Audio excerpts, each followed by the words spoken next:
So I've been wanting to make a video like this for a pretty long time, and I actually made a video like this similar to this one that I'm making right now on a previous channel of mine. It was about, I don't know, maybe a year ago, 6 months, 8 months, 9 months. It was a long time ago. So that video was on the console wars, my opinion of it, PlayStation versus Xbox versus PC versus Wii U, and basically my thoughts and opinions on it.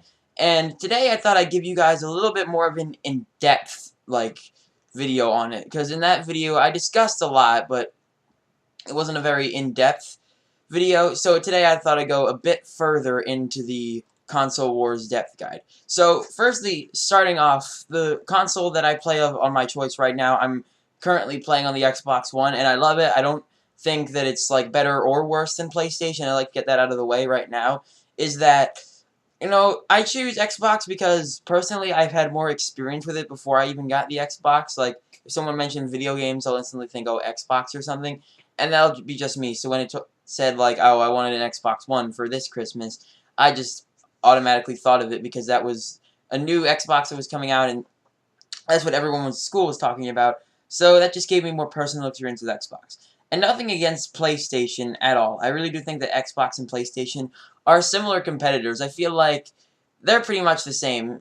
If you don't count exclusives, which I actually think that PlayStation has better exclusives than Xbox, they're basically the exact same consoles with different software. I agree that there are some differences. PlayStation has a bit better graphics and a better community, because if you go on the Xbox Live community, about 50% of people on there will be like these little 10-year-olds on Call of Duty dropping the N-bomb, and that's just not pleasant. PlayStation has a lot more nicer of a community because it's full of a lot more adults than raging 10-year-old kids. So that's one outside of PlayStation. Then I feel like PlayStation's servers are a bit more dodgier than Xbox's, if that counts for anything.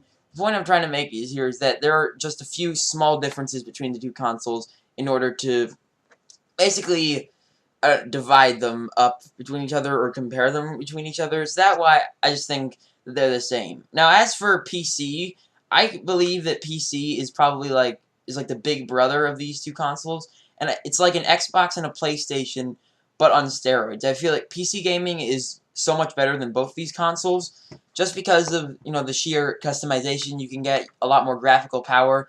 You can aim more precisely on a mouse and keyboard. You can get better games at a better price, because the whole Steam sales and things. So I feel like PC is just ultimately better than console gaming for a lot of reasons.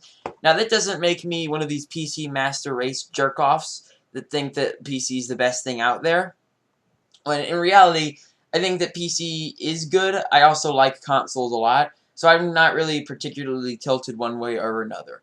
And as for Wii U, I mean, Nintendo's consoles appeal to their fans, and Nintendo fans are very casual gamers, so they don't have to appeal. Those fans are okay with 30 FPS and 480p.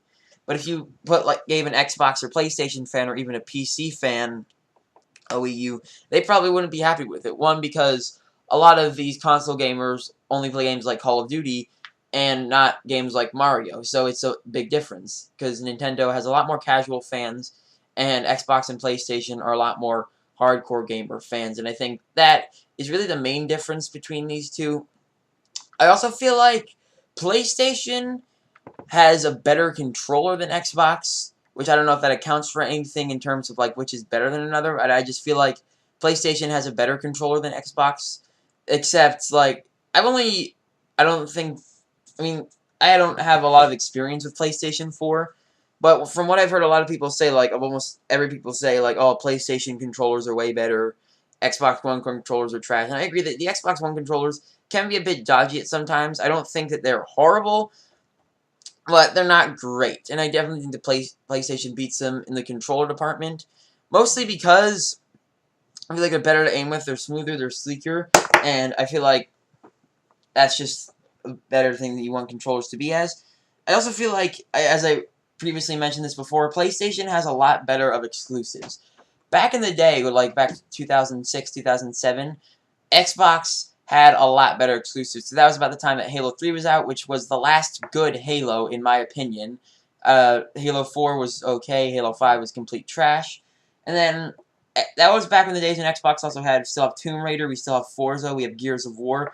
But those are about the only 4 exclusives that Xbox has when people think of Xbox exclusives. But at this year's E3 conference, when they announced the Xbox One X, they were just hammering that exclusives. They announced like what 10 different exclusives for the Xbox, probably even more. And the one that I'm most excited for about that is PlayerUnknown's Battlegrounds on the Xbox, which I play that on the PC. If you guys didn't know, and if you guys want a video from that, I can do that. But I think that you guys were very interested in the PC games on this channel. So that's coming to, I think, Xbox One and Xbox One X, not both of them. And then also there is, I think there's like a lot of indie games coming to Xbox One X's exclusive games. We'll just see how that pans out. None of them really are part of a series. But in terms of like PlayStation exclusives, PlayStation has far better, superior exclusives. They've got The Last of Us. They've got Uncharted. They have God of War. They have Bloodborne. They've got, what else? I can't even remember what else other exclusives they have. There's a lot of exclusives. And me, as a Call of Duty fan, I feel like Xbox and PC, like, I know that Activision has that PS4 deal where they get all the DLC and stuff early. So that makes it, I guess, Call of Duty better for on the PlayStation, especially because, like, it requires a lot of fast thinking and reaction time, Call of Duty does. So I feel like the PlayStation controller will be better for that. But then it's better for playing Call of Duty because, like I said, Sony has a deal with Activision where they get all the free DLC and stuff, all new games released, all access to private betas first. Basically everything that comes out in a game's life cycle first on PlayStation. And that's like a big persuader for a lot of Call of Duty fans to go play it on PlayStation. And also because about at least like 60% of the Call of Duty player base on Xbox is raging, racist, 10-year-old little kids. So yeah, guys, that's going to be it for today's video. If you guys liked it, please be sure to smash that like button and don't forget to subscribe to be part of the Gamer Bros. And as always, my Gamer Bros, peace out.